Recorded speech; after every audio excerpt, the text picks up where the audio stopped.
akan ketemu dengan cerita tentang Harun mati.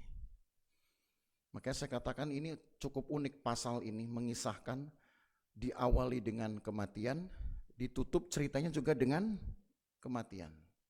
Gitu.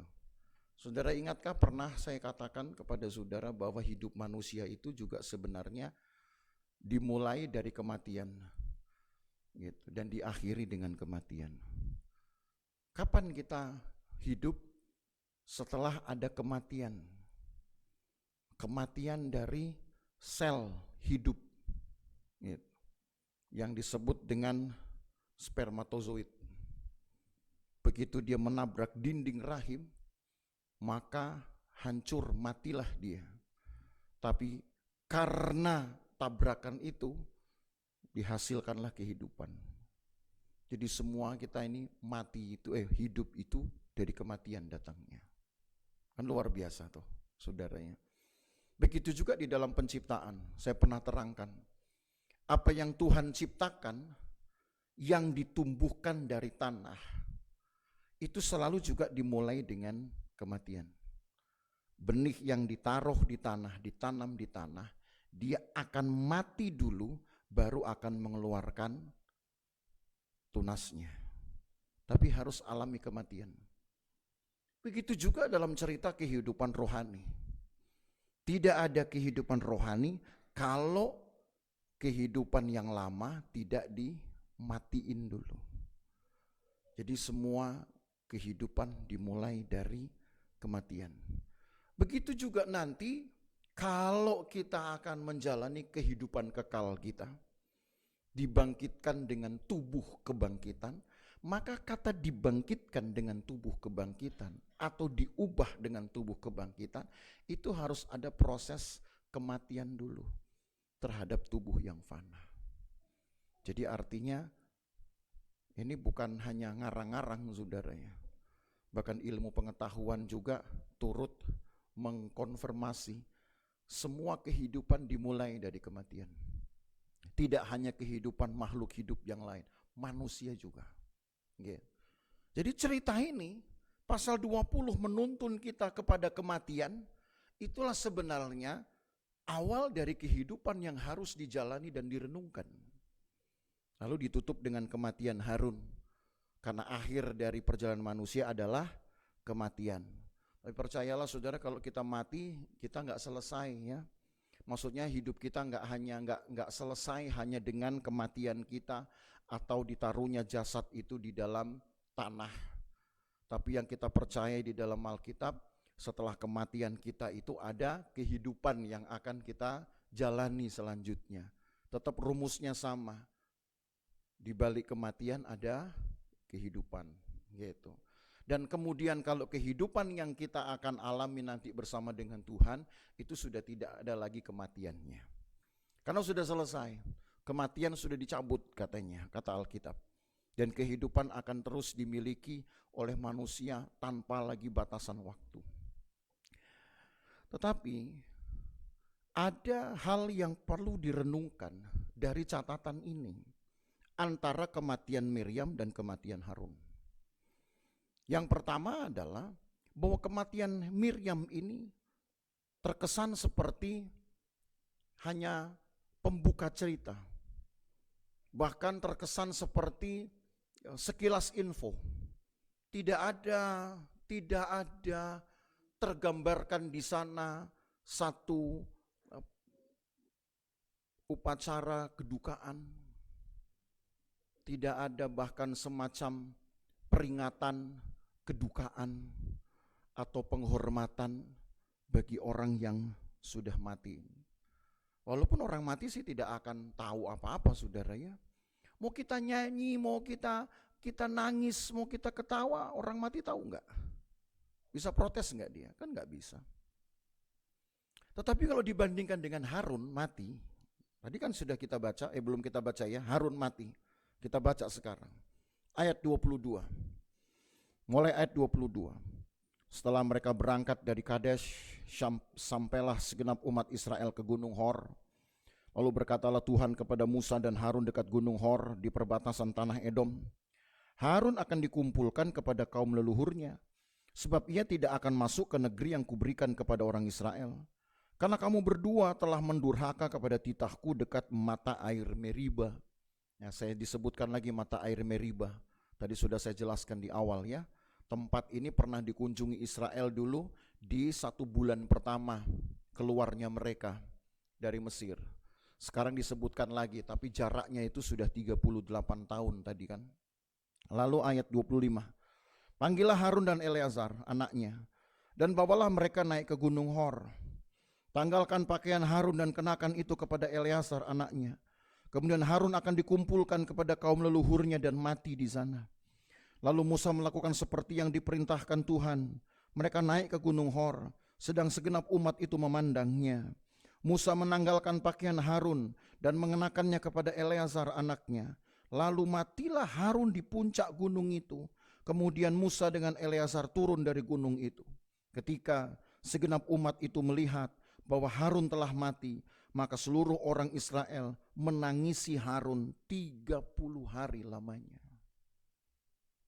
Miriam mati, nggak ada cerita. Harun mati, ditangisi 30 hari lamanya. Nanti hal yang sama mereka akan buat untuk Musa. 5 bulan setelah cerita ini, Musa juga akan Tuhan panggil. Ya, Tuhan angkat. Sama seperti Harun. Hanya bedanya Harun di atas gunung Hor, Musa di atas puncak Pisga atau gunung Nebo. Orang kenalnya seperti itu. Jarak kematian mereka berdua ini hanya 5 bulan. Gitu. Tapi sama-sama ditangisi 30 hari. Tapi dibandingkan dengan Miriam, sang kakak. Miriam, Harun, Musa ini kan kakak beradik. Dan masing-masing mempunyai tugas pelayanannya sendiri-sendiri. Miriam di dalam kitab Keluaran pasal 15 disebut sebagai nabi. Dia nabi bagi orang Israel, penyambung lidah Allah. Tapi Miriam tidak bertugas seperti nabi yang kita bayangkan dengan cerita nabi-nabi lain yang suka berkhotbah atau bernubuat. Miriam lebih suka mengucapkan nubuatannya melalui nyanyian, melalui pujian. Itu Miriam. Jadi yang jelas Miriam ini hamba Tuhan, nabi. Harun hamba Tuhan kah? Hamba Tuhan, karena dia adalah imam besarnya. Dia imam besarnya. Lalu Musa jelas adalah hamba Tuhan karena dia adalah gembalanya orang Israel. Ini 3 orang punya jabatan masing-masing, saudara. Kebetulan kakak beradik, satu benih datangnya. Ya. Dari satu ayah, dari satu ibu datangnya. Tapi Miriam nabi, Harun adiknya imam, lalu Musa yang paling bontot, adik yang paling bontot, anak yang paling bontot dari pasangan Amran dan Yochebed, dia jadi gembala. Sang kakak yang kontribusinya tidak kalah besar, mati nggak ada cerita. Nggak ada cerita.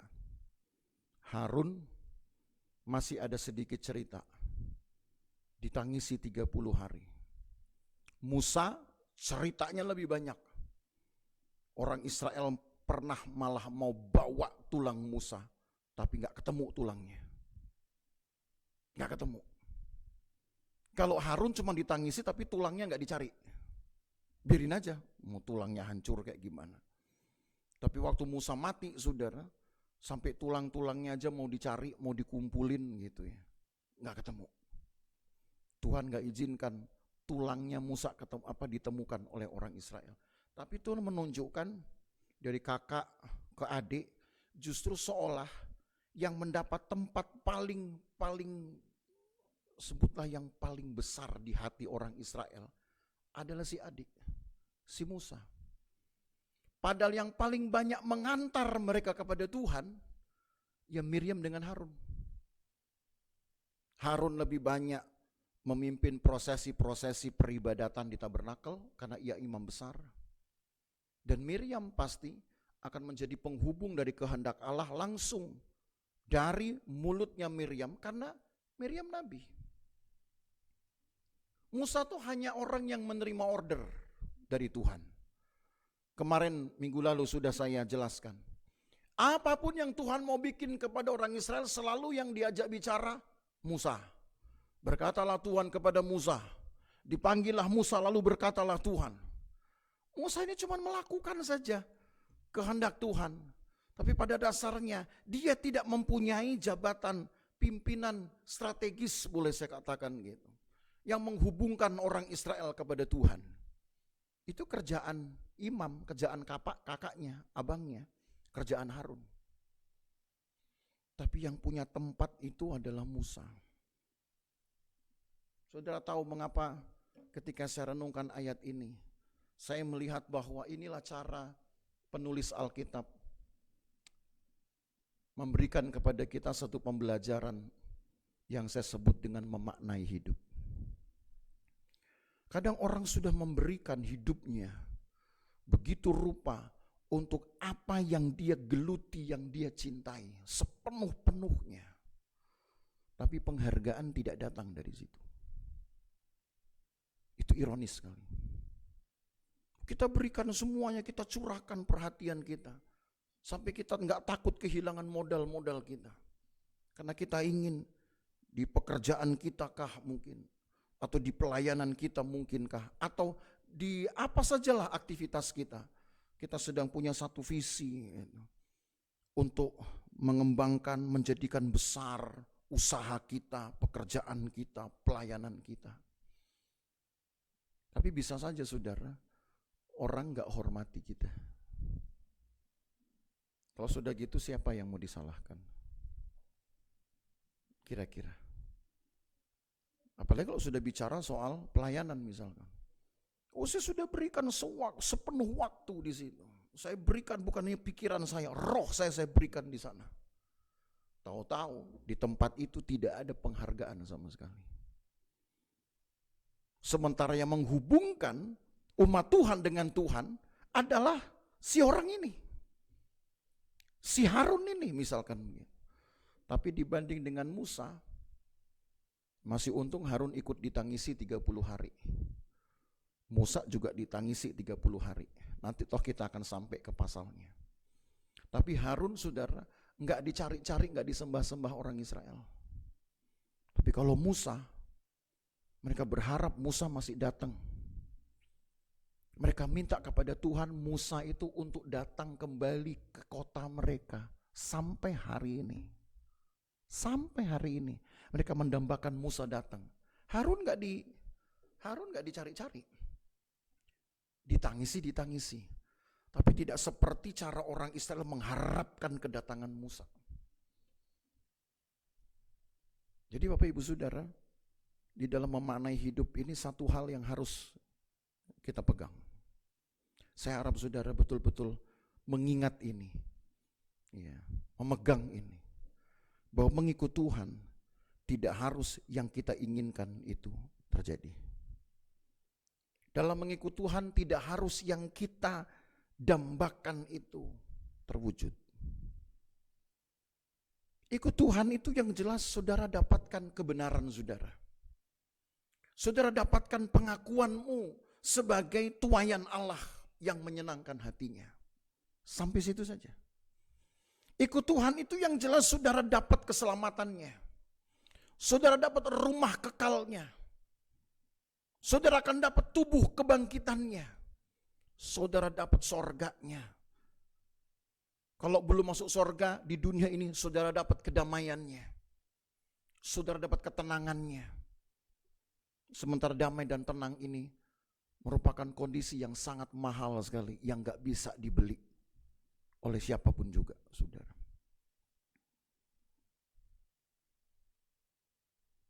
Kalau kita bandingkan dengan Yesus sendiri, seandainya penokohan ini, saya ganti dengan Yesus. Sebutlah tokoh Miriam, Harun, dan Musa, kita gantikan. Kita anggap ini belum level misalkan gitu. Langsung kita gantikan levelnya di situ Yesus.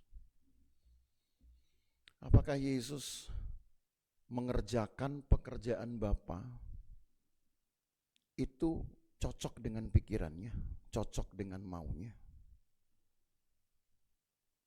Dia harus datang, lahir pun tidak dicari orang, tidak dianggap orang.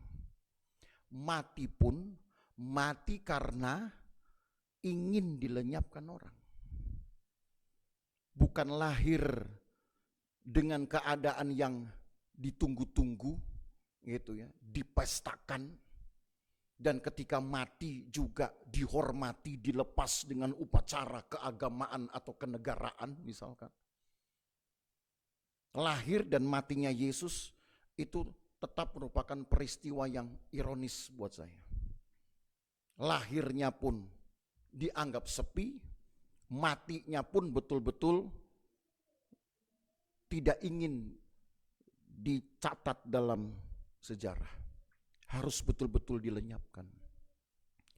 Tapi pernahkah Yesus komplain?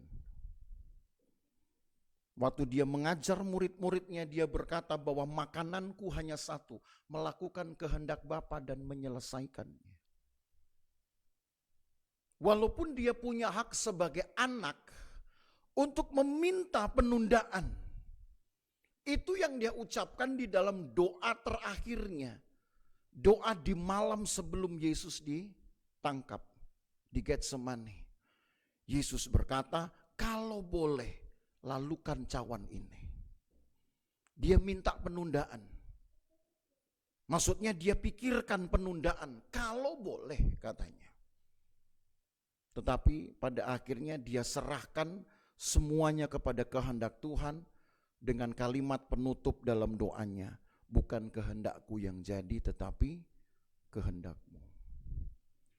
Sekelas Yesus saja, ini yang saya mau kasih tahu sama saudara, itu memahami bahwa ikut Tuhan, mengiring Tuhan tidak seindah yang kita pikirkan. Tapi jangan gara-gara saya bilang begini, saudara jadi ragu ikut Tuhan. Kalau gitu mau ikut siapa lagi nih? Kan kita mau mengikut sesuatu cari yang indah-indah. Di dunia ini gak ada yang kasih saya indah. Berbahagialah yang namanya indah gitu. Sudah jadi keindahan lah itu untuk suaminya. Tapi kita yang umumnya memang menghendaki sesuatu yang indah. Kalau kita mengikut orang yang punya segala-galanya, itu kan sudah normal tuh. Lalu kemudian saudara dengar saya khotbah, kok malah jadi gak normal ini? Ayo saudara-saudara, ikut Tuhan itu jangan pikirkan, jangan menuntut apa yang enak-enak saja. Lalu kalau gitu kita menuntut yang enak sama siapa lagi? Ini saya sebut dengan memaknai kehidupan, saya kasih judul. Saya percaya saudara, apa yang Tuhan akan berikan di dalam hidup kita itu selalu akan berbalas sifatnya dari apa yang juga sudah kita lakukan kepada Tuhan. Saya mengusung betul rumus yang Yesus sendiri pernah ucapkan tentang berkat, bahwa takaran yang akan diberikan kepadamu itu tidak lain adalah takaran yang engkau gunakan. Berkat Tuhan itu besar kecilnya sesuai dengan keluasan hati saudara ikut Tuhan. Itu maksudnya. Ayo siapa yang bisa temukan ayat itu? Takaran yang akan diukurkan kepadamu itu adalah takaran yang dipakaikan oleh kita sendiri. Jadi kalau saudara hanya ikut Tuhan dengan hati kecil, ya berkatmu ya sebesar itu. Saya nggak tahu saudara kasih hati saudara itu sebesar apa. Kalau sebesar lubang kantong kolektor misalkan, ya cuman segitulah masuknya. Tapi kalau saudara ikut Tuhan dengan keterbukaan hati, dengan kesungguhan yang lebarnya, lubangnya sepintu itu motor masuk saudara. Ya, mobil masuklah, rodanya dulu, gitu kan. Bongkar dikit.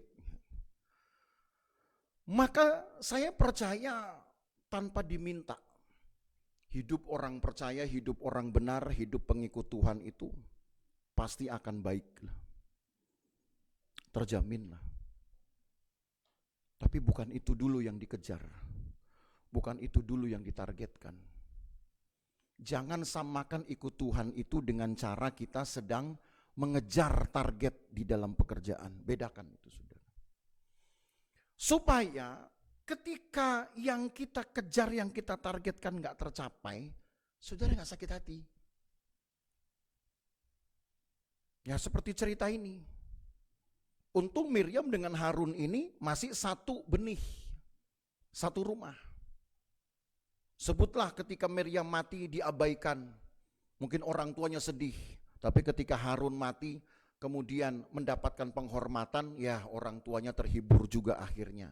Nah, bisa saja. Kenapa? Kebetulan satu rumah, gitu ya. Karena datang dari satu benih.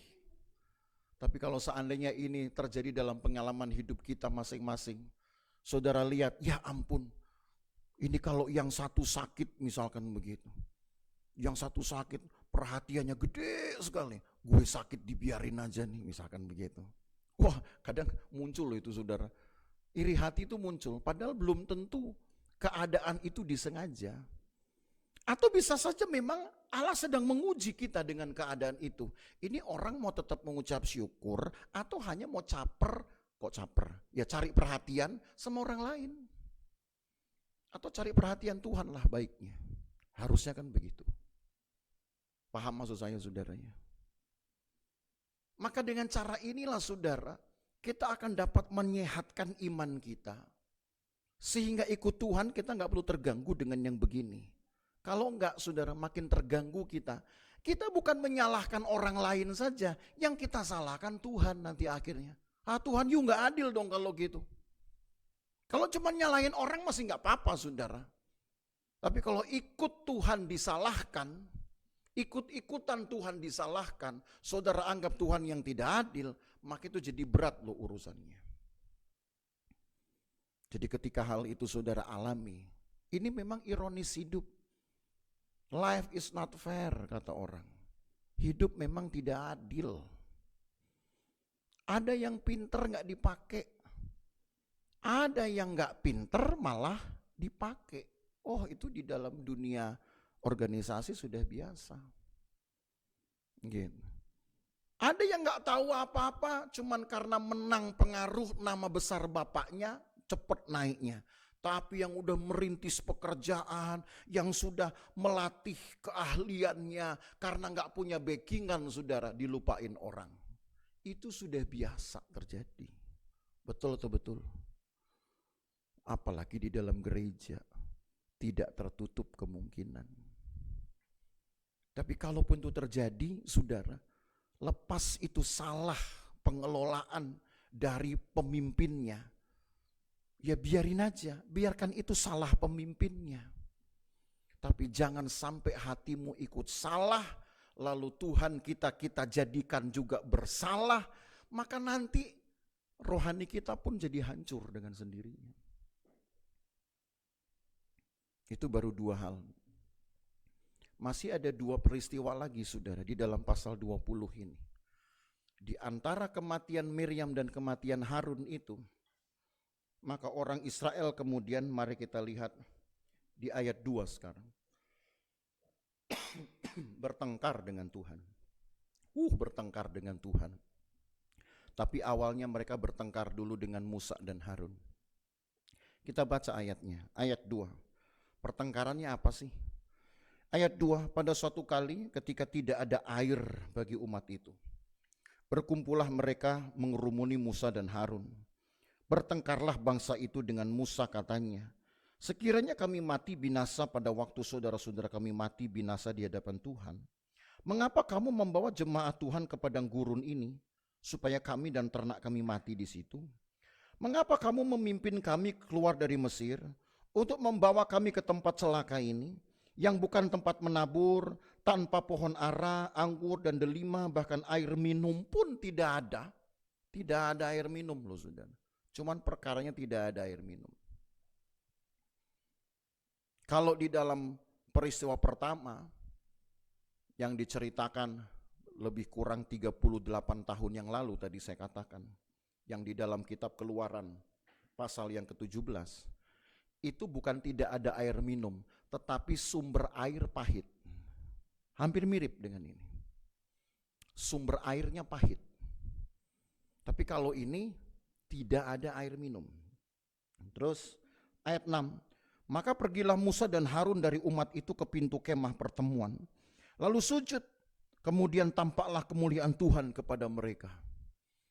Wah, puji Tuhan, masih ada pendoa-pendoa. Sehingga ketika masalah di dalam umat Tuhan ini naik, saudara, maka kemuliaan Tuhan turun. Itu tanda pertolongan Tuhan akan datang.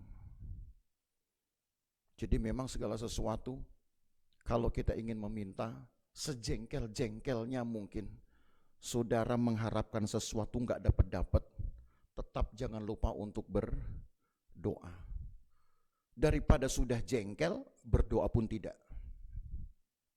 Betul Pak Tidul? Betul. Setuju nggak kira-kira?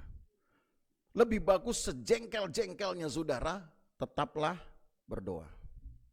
Daripada saudara sudah jengkel, nggak berdoa. Makin kacau nggak kira-kira? Manusia ini kan gampang sekali berubah. Gampang baik, gampang juga jadi kasar. Kan gitu. Jadi masih untung ada Musa dan Harun yang berdoa, lalu kemuliaan Tuhan turun. Wah, kita senang. Karena tandanya kalau kemuliaan Tuhan turun berarti pertolongan Tuhan itu akan datang. Tapi tiba-tiba yang terjadi, rupanya masih ada urutan ceritanya. Awalnya senang Tuhan sudah mau datang menolong. Tapi cerita selanjutnya, mari kita baca ayat 7. Tuhan berfirman kepada Musa, ambillah tongkat itu dan engkau dan Harun kakakmu harus menyuruh umat itu berkumpul.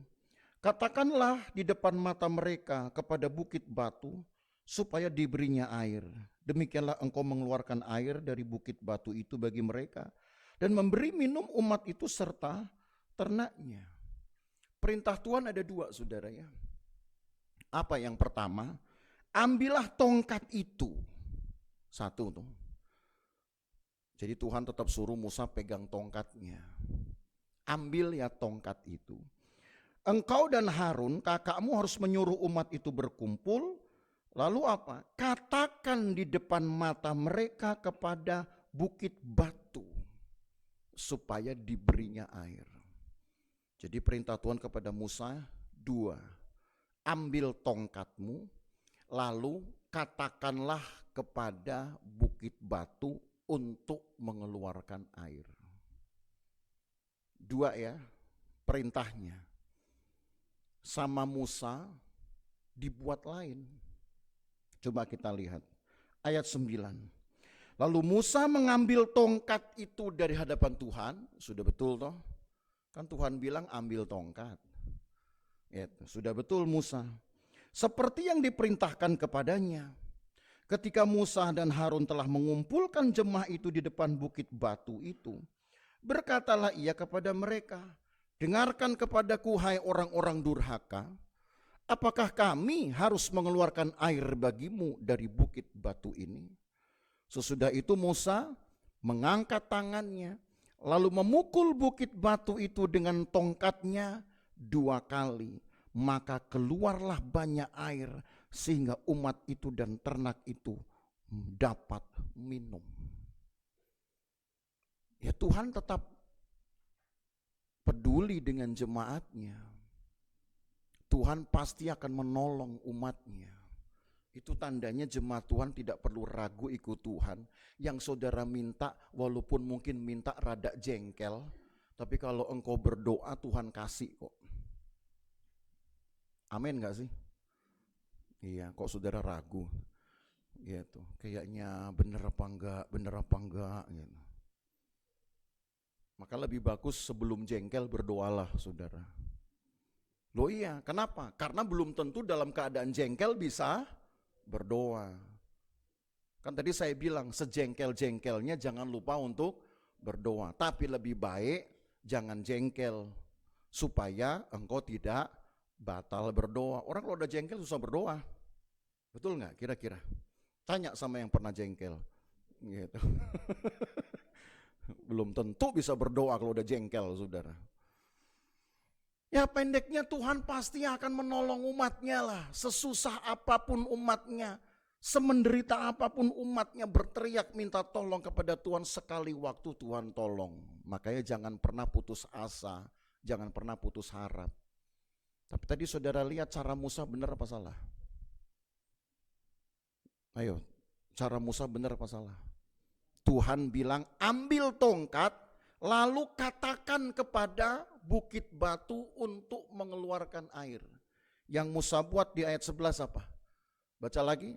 Sesudah itu Musa mengangkat tangannya, lalu memukul bukit batu itu dengan tongkat 2 kali. Itu enggak disuruh Tuhan. Tuhan cuma suruh ambil tongkat tapi ngomong sama bukit batu. Sama Musa dibuat lain, ambil tongkat, pukulin batu itu dengan tongkatnya. Kira-kira yang terjadi pada Musa apa? Ayat yang ke-12. Ini supaya saudara paham. Yang terjadi pada Musa setelah peristiwa ini.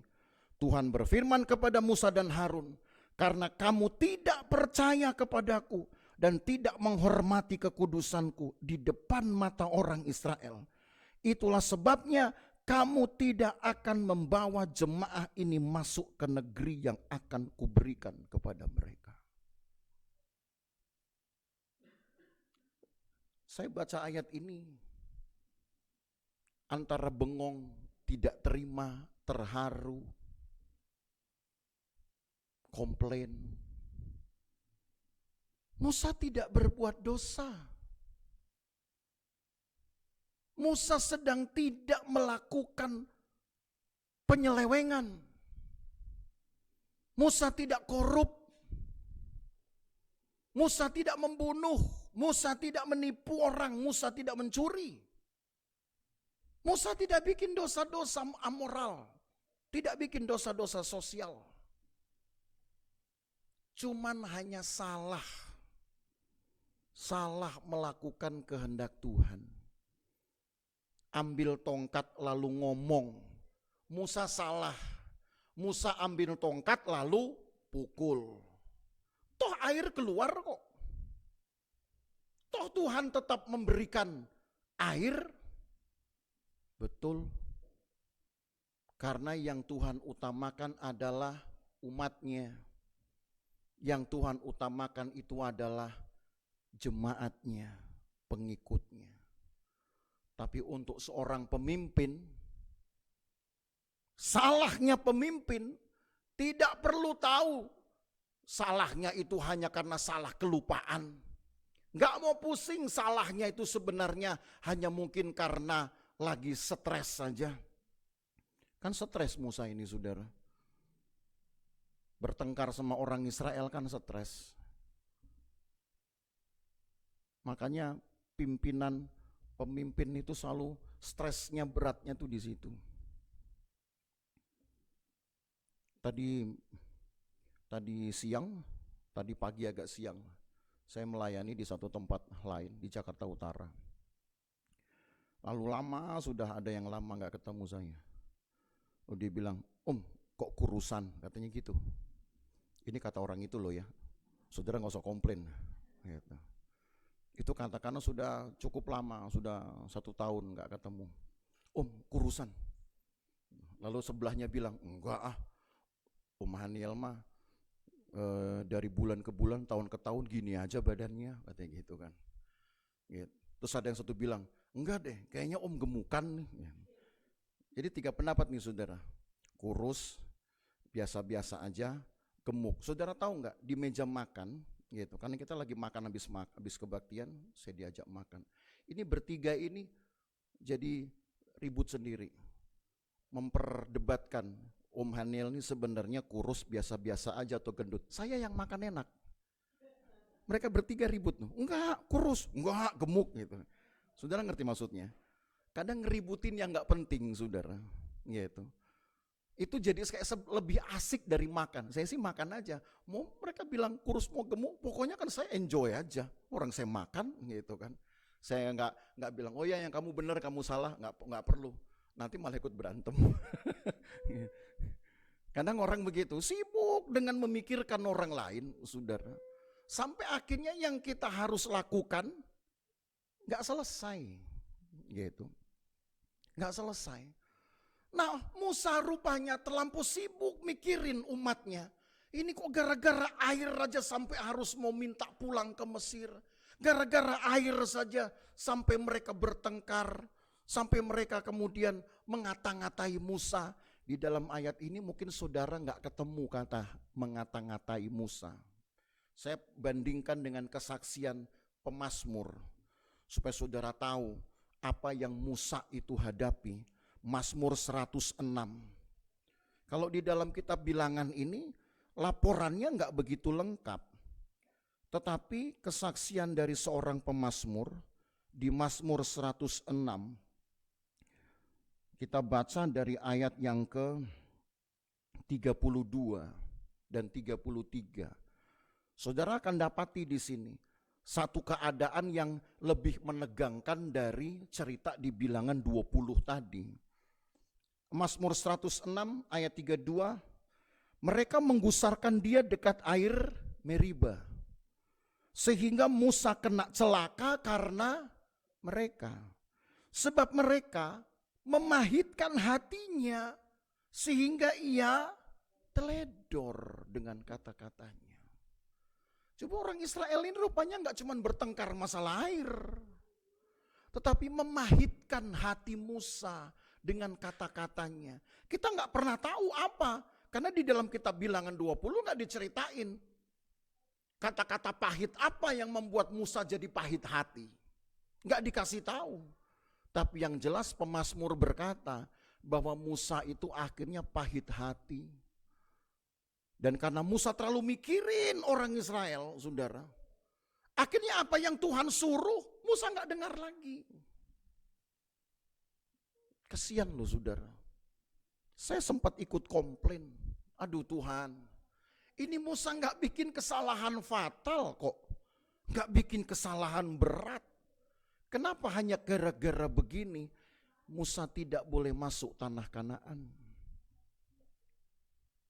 Maka saudara tahu betapa beratnya tanggung jawab yang dipikul oleh para pemimpin-pemimpin. Entah dia gembala, entah dia pemimpin organisasi, ketua organisasi. Saudara tahu beratnya. Jemaat mah tinggal terima aja. Oh ya saya perlu air, Tuhan kasih air. Tetapi tetap hukuman harus diterima oleh pemimpin jemaat, pemimpin rohani. Itu makanya pernah saya katakan di dalam waktu-waktu yang lalu. Sesalah-salahnya pemimpin umat, pemimpin jemaat, pemimpin rohani. Bukan hak dari jemaat itu untuk menghakiminya.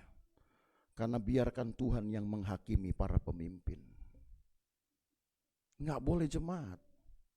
Sekalipun ada salah dari si pemimpinnya. Mungkin pemimpinnya lalai menyiapkan air minum, bisa saja saudara. Hanya gara-gara air minum orang Israel bertengkar. Bisa saja mungkin Musa lalai. Oh iya lupa dia menyiapkan air minum untuk orang Israel. Bisa saja salah. Tapi yang lebih salah adalah karena orang Israel ngajak Musa bertengkar tentang air. Toh Tuhan kasih air kan sama umatnya, betul gak?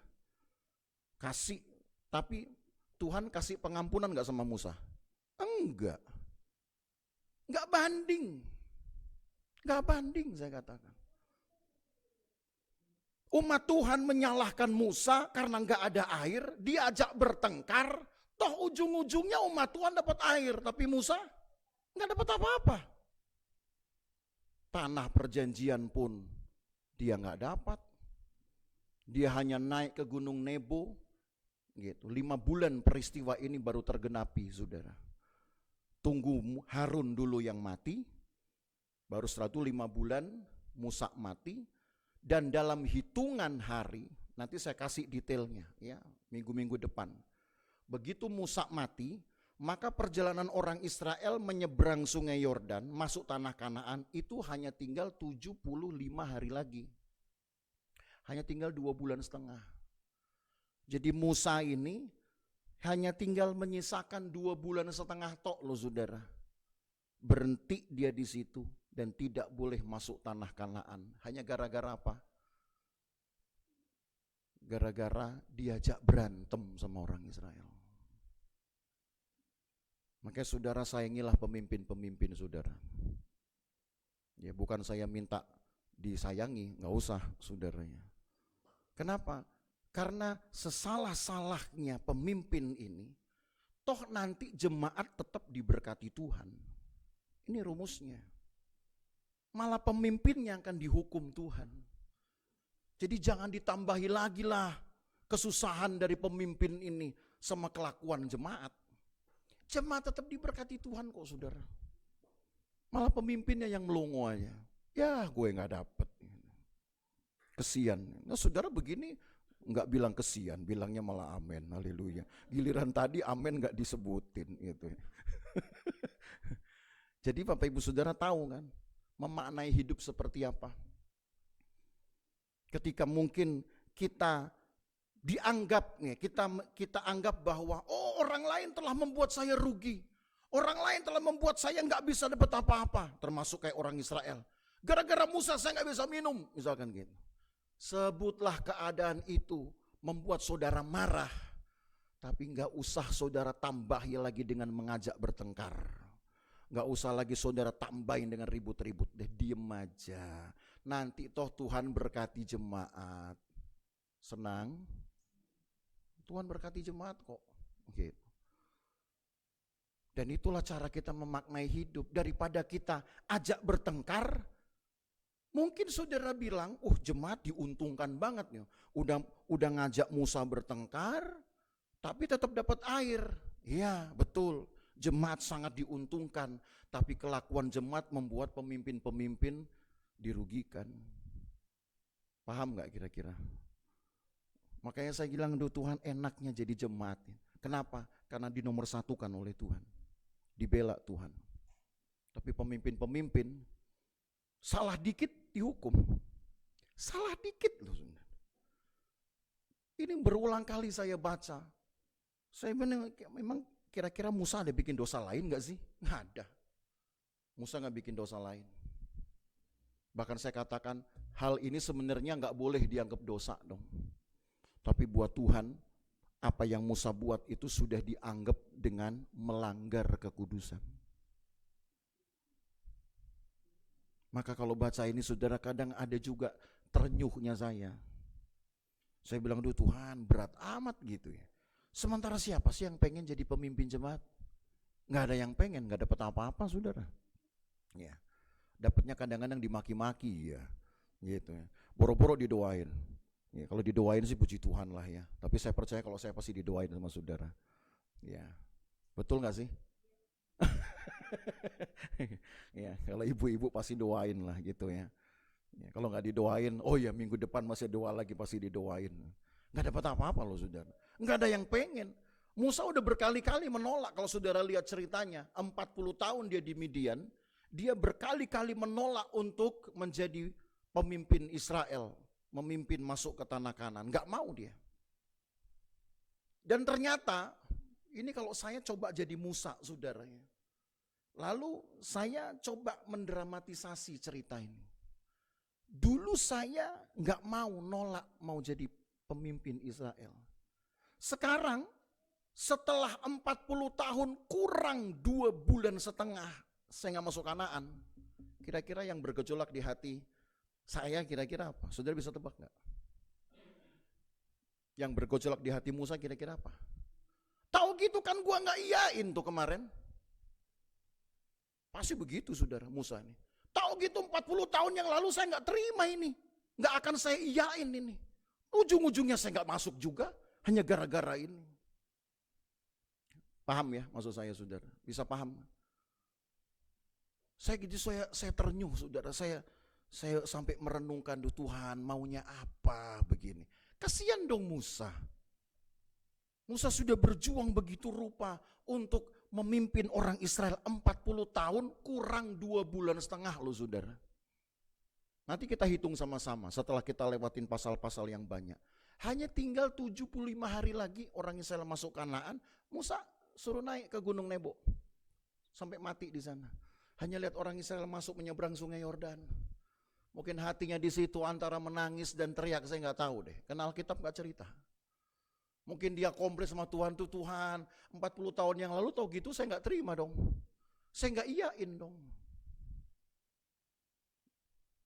Life is not fair, saudara. Memang hidup tuh nggak adil. Dan kita mungkin merasa seolah ikut Tuhan pun sama.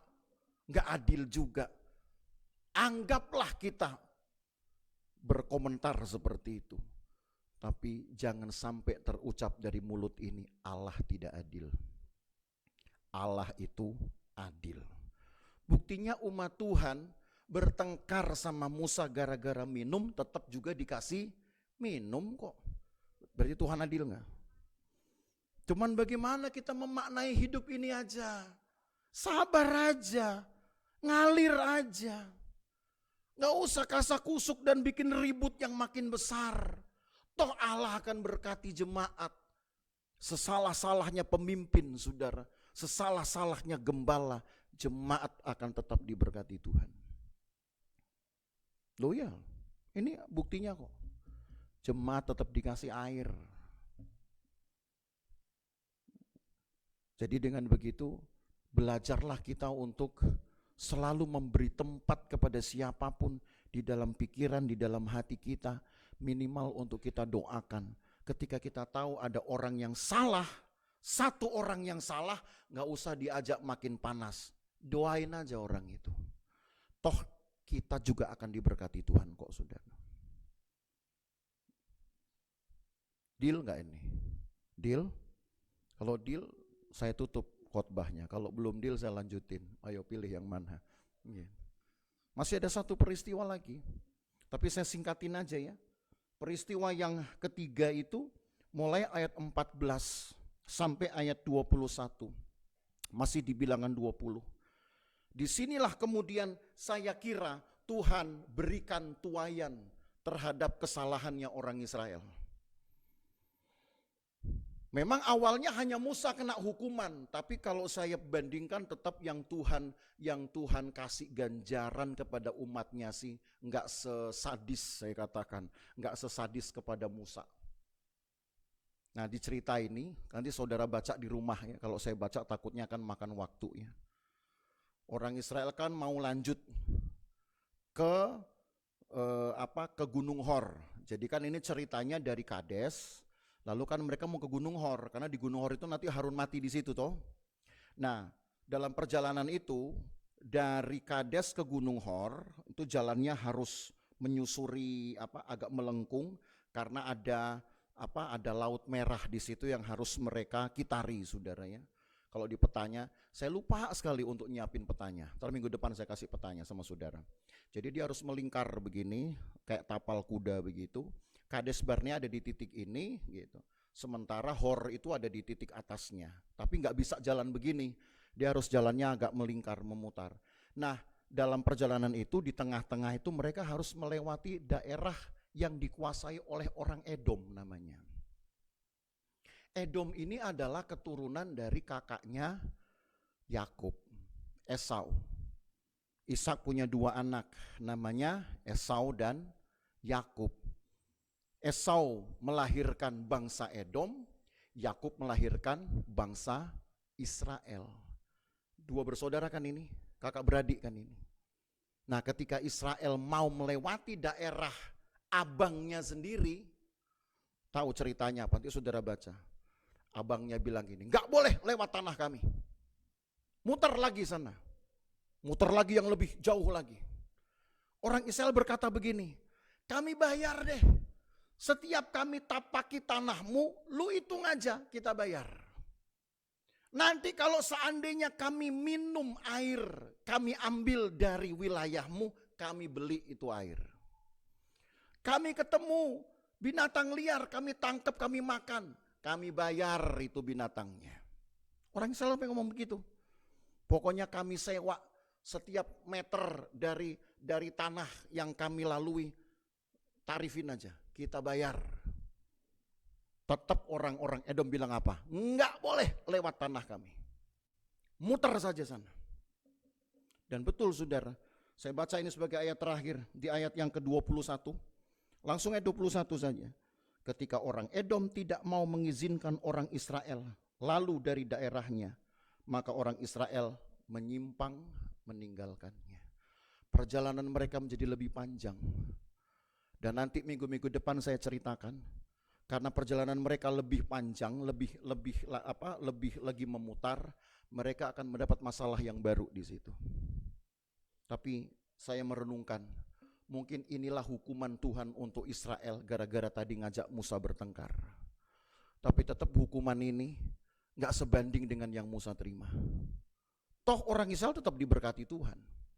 Bahkan ketika orang Israel bergeser rute perjalanannya dan ketemu masalah baru, nanti saudara akan lihat mereka tetap diberkati Tuhan. Jadi tetap saja saudara, dalam setiap kesalahan itu akan ada buahnya. Ini yang saya mau garis bawahi. Apa yang ditabur orang akan dituainya. Catat baik-baik loh ini. Walaupun hukum tabur tuai belum muncul dalam perjanjian lama, itu nanti baru diajarkan dalam perjanjian baru. Tapi prinsipnya sudah muncul di sini. Tabur yang buruk, saudara akan tuai juga yang buruk. Tabur yang baik, saudara akan tuai yang baik. Jadi maknailah kehidupan ini hanya dengan itu, saudara. Orang mau jahatin saudara, tabur aja yang baik. Tabur aja berkat. Tabur aja kalau perlu doa berkat. Oh ya, terima kasih ya, kamu udah nyumpahin saya. Oke, saya tetap berkati kamu. Saya doain kamu supaya kamu tetap sehat. Gitu aja. Gak usah dibalas, kenapa? Toh nanti Tuhan akan berkati kita juga kok. Gak susah ya rasanya. Walaupun toh ada juga memang gregetnya. Tapi daripada kita dihukum Tuhan, mana lebih enak saudara, diberkati atau saudara dihukum Tuhan? Biar aja yang salah, biar nanti dia tuaikan yang salah. Bukan urusan kita yang salah-salah. Siapa yang salah urusan Tuhan. Tapi kalau ada yang salah, tugas kita berdoa saja. Tapi lakukan kebenaran. Siapa tahu kata Alkitab. Karena Alkitab bilang, kebenaran yang saudara lakukan di depan orang yang berbuat jahat kepadamu, itu seperti saudara menaruh bara di atas kepalanya. Lama-lama kan kobong sendiri itu ya, kebakaran sendiri. Orang kan gila ini, orang dogo jahatin masih baik begini. Itu dia. Harus seperti itulah pengakuan orang untuk orang-orang beriman, apalagi jemaat Lusufan. Bersedia? Nah gitu dong. Supaya kita masuk perjamuan Tuhan yang mantap, saudara. Apalagi ada Tuhan bersama dengan kita, hidup Tuhan bersama dengan kita. Saya percaya, saudara, kita bisa untuk mengubah suasana hati dari yang dibuat jengkel sama orang, kita jadikan tenang sambil kita tetap menabur kebaikan. Kita pasti bisa karena ada Tuhan bersama dengan kita. Mari kita berdiri yuk, kita nyanyikan satu pujian yang tadi dinyanyikan pengantar firman, sukacitaku penuh. Tetaplah bersukacita ketika teman-temanmu mungkin sedang memperguncingkan engkau. Biarin aja. Tetap tabur kebaikan, saudara. Karena Tuhan pasti akan berkati jemaatnya. Sukacitaku penuh, ku bermazmur bagimu, karena ku tahu ku telah ditebus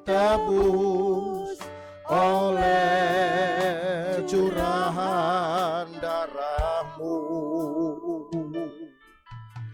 Ku bernyanyi bagimu, ku memuji namamu, karena ku tahu ku berkemenangan oleh curahan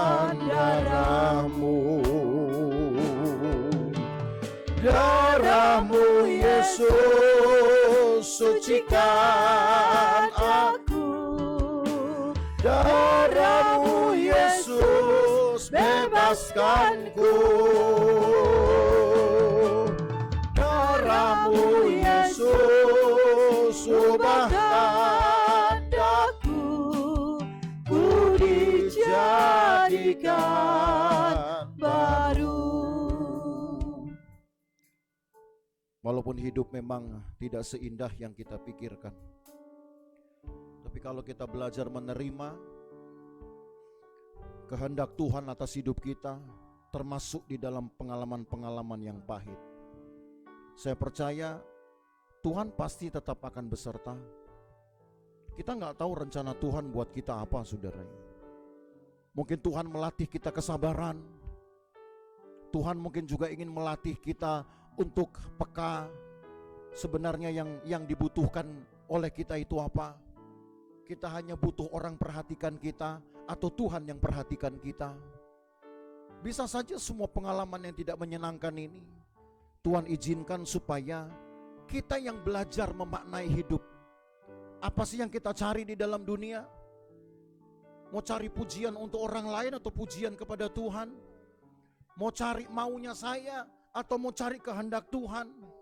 Itu tinggal bagaimana kita memaknai kehidupan ini. Tapi percayalah bahwa bagi orang percaya tidak ada kehidupan yang sia-sia, saudara. Walaupun memang hidup berjalan sepertinya tidak adil, tapi bagian Allah lah nanti yang akan membebat, yang akan mengobati umat Tuhan. Mereka haus tetap diberi minum, mereka lapar tetap diberi makan, mereka dipakut ular. Nanti minggu depan kita bahas itu. Mereka dipakut ular hampir mati, Tuhan sembuhkan. Apa yang dicari umat Tuhan tetap Allah sediakan. Sekalipun mungkin hidup tidak fair, mungkin hidup tidak adil, tapi orang-orang berapa pada Tuhan, nantinya pun Allah akan ubahkan hidupnya. Allah akan kenyangkan dengan pertolongan, Allah kenyangkan dengan sukacita, Allah kenyangkan dengan kesaksian-kesaksian. Dan kiranya itu memperkuat iman jemaat. Tidak usah pedulikan hal lain yang merugikan iman kita, tapi tetaplah berpikir tentang Tuhan, pandang Tuhan. Ada orang menjahati engkau, balas saja dengan ucapan berkat. Ada orang merancang kejahatan terhadap engkau, balas saja dengan ucapan berkat. Toh Allah tetap akan memberkati saudara. Nyanyikan lagu ini sekali lagi. Siapkan hati kita, hidup kita untuk menerima perjamuan Tuhan. Sukacitaku penuh. Pelayan perjamuan silakan ke depan. Sukacitaku penuh, ku bermazmur bagimu, karena ku tahu ku telah ditebus oleh curahan darah-Mu. Ku bernyanyi bagimu, ku memuji nama-Mu. Sekarang ku tahu ku berkemenangan oleh kuasa darah-Mu Yesus, darah-Mu Yesus, sucikan daku, darah-Mu Yesus, bebaskanku, darah-Mu Yesus, ubahkan selalu, ku dijadikan baru. Tuhan, kami minta kekudusan dari Tuhan, kelayakan untuk menerima roti dan anggur perjamuan. Bekerjalah di dalam hidup kami melalui sakramen kudus ini ya Tuhan, supaya kami dapat membaharui hidup kami, Sekalipun mungkin tidak mudah untuk mengubah hati, mengubah pikiran, tidak mudah untuk tetap berbuat baik ketika orang lain berbuat hal yang berbeda, yang tidak baik. Tapi kami belajar, kami terus belajar. Kami butuh firman, kami butuh Engkau, supaya memimpin pikiran kami, memimpin hati kami, mengawal hidup kami. Layakkan kami untuk mengambil bagian di dalam tubuh dan darah Tuhan. Layakkan pelayan-pelayan Tuhan.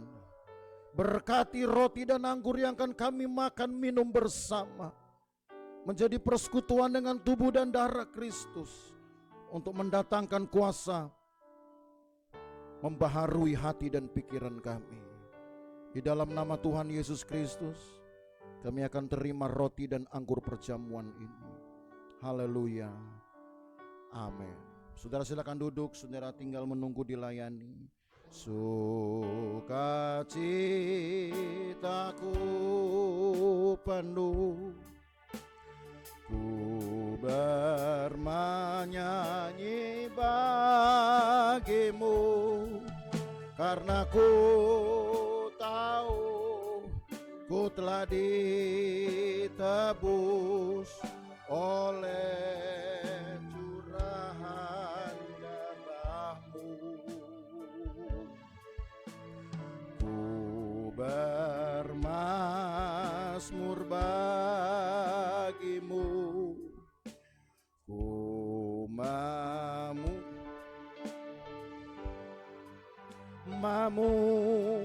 karena ku tahu ku berkemenangan oleh curahan darahmu. Darahmu Yesus, darahmu Yesus bebaskanku. Darahmu Yesus ubahkan daku, ku dijadikan baru. Refnya darahmu Yesus, darahmu Yesus sucikan daku. Darahmu Yesus bebaskanku. Darahmu Yesus ubahkan daku, ku dijadikan baru. Sukacitaku penuh, ku bermazmur bagimu, karena ku tahu ku telah ditebus oleh curahan darahmu. Jemaat Tuhan, mari kita bangkit berdiri.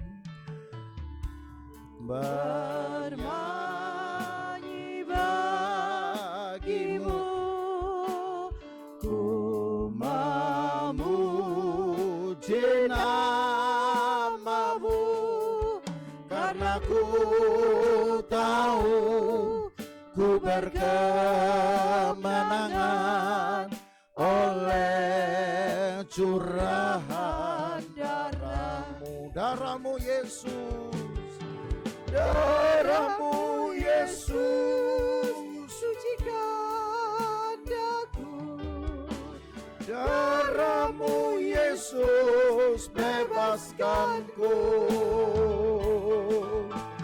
Darahmu Yesus ubahkan daku, ku dijadikan baru.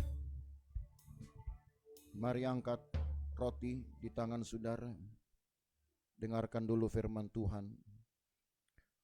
Sebab apa yang telah kuteruskan kepadamu telah aku terima dari Tuhan, yaitu bahwa Tuhan Yesus pada malam waktu ia diserahkan mengambil roti, dan sesudah itu ia mengucap syukur atasnya, Ia memecah-mecahkannya dan berkata, inilah tubuhku yang diserahkan bagi kamu, perbuatlah ini menjadi peringatan akan aku. Dengan makan roti ini, kita memperingati tercabiknya tubuh Tuhan, dan setiap kali tercabik tubuh Tuhan, maka Tuhan telah memberi makan kehidupan rohani bagi mereka yang percaya, termasuk kita. Ada tubuh Tuhan yang menyembuhkan saudara. Makan dengan iman dalam nama Tuhan Yesus Kristus.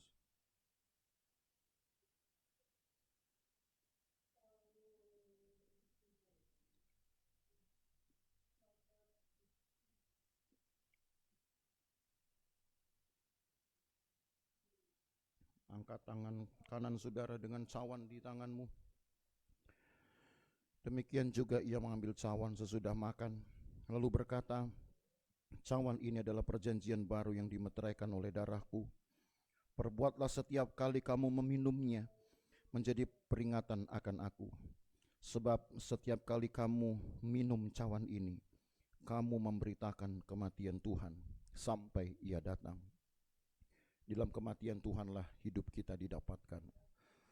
Karena kematian Tuhan menjadi satu dengan kematian Tuhan, juga menjadi satu dengan kebangkitan Tuhan. Dan itu juga berarti menjadi satu dengan kehidupan Tuhan. Dengan darahnya dia menyucikan orang berdosa. Dengan darahnya ia menghapuskan dosa. Dan kita minum anggur ini, maka kita percaya darah Tuhan pun akan menyucikan kita, saudara. Dan kita dapat hidup baru di hadapan Tuhan. Baru dengan pikiranmu, baru dengan perkataan, baru dengan seluruh kehidupan kita. Minum dengan percaya di dalam nama Tuhan Yesus Kristus.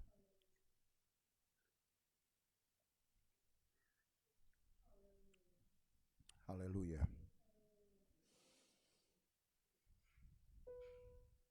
Terima kasih Tuhan. Terima kasih Yesus. Haleluya.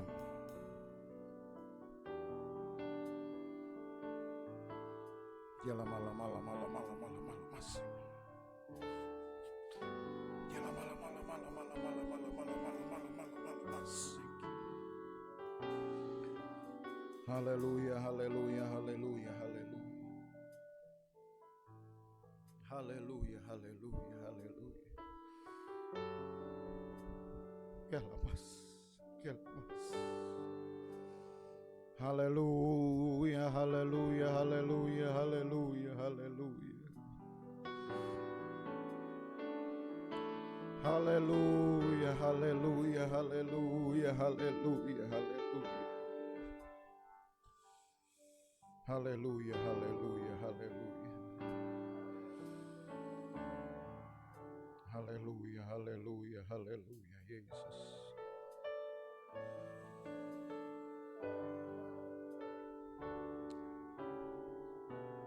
Terima kasih Yesus.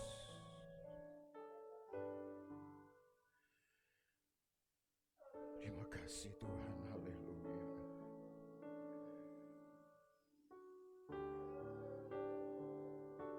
Tuhan tolong umat-Mu, Tuhan tolong kami.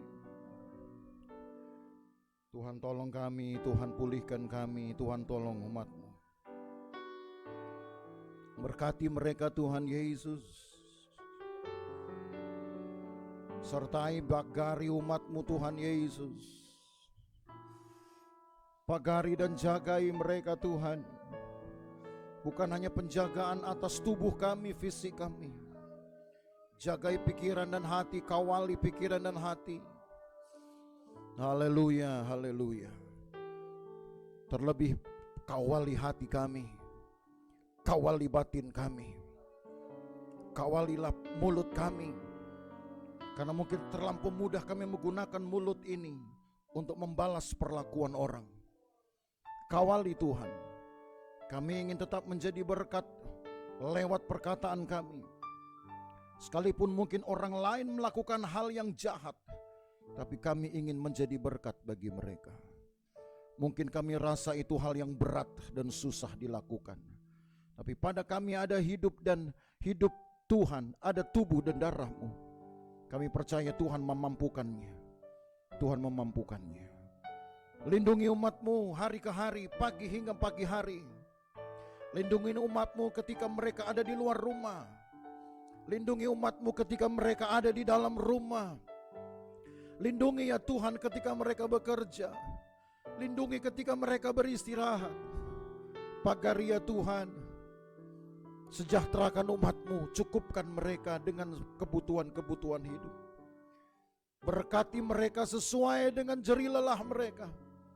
Berkati mereka juga sesuai dengan pengorbanan dan kontribusi mereka.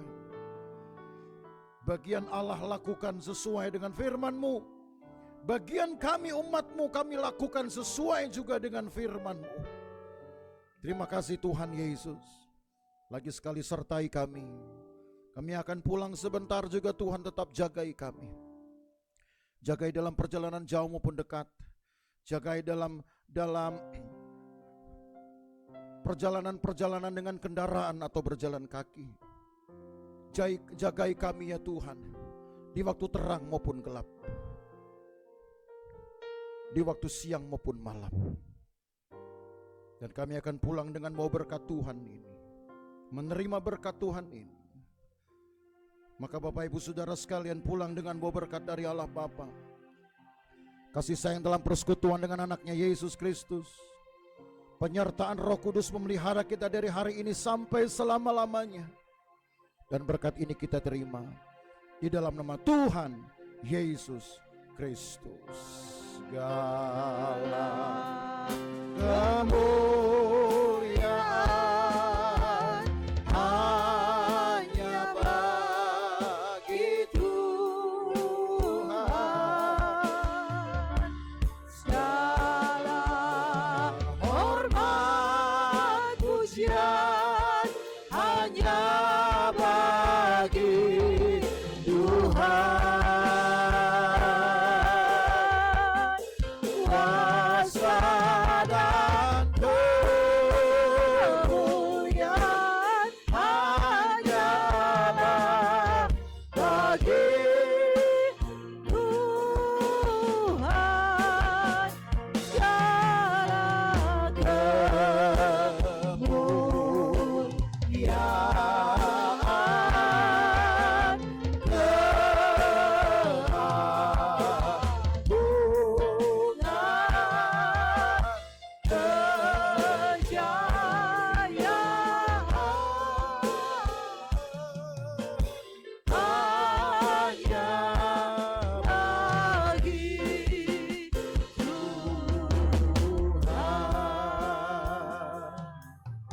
jemaat yang diberkati, bersama kita berkata, Amin.